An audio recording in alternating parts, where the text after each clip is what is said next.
Okay, so now we're going to write the dive down letters. We're going to start with the letter B. Dive down, swim up and over and bump the B. Next is the letter F. Dive down, bump, and cross.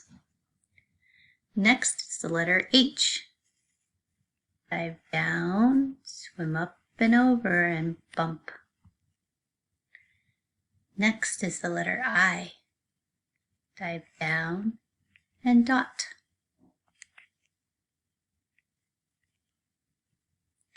Next is the letter J.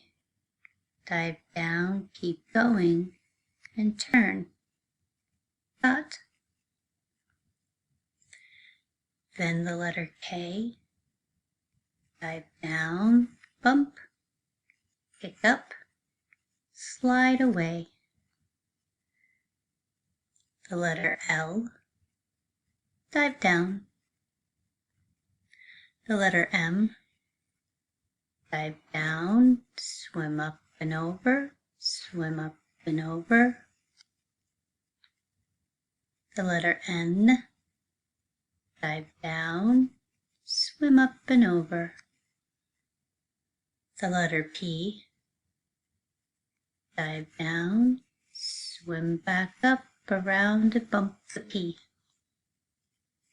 The letter R. Dive down, swim up and over. The letter T.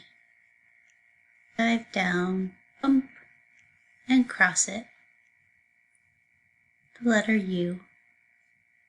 Dive down, swim up, dive down. And those are the dive down letters.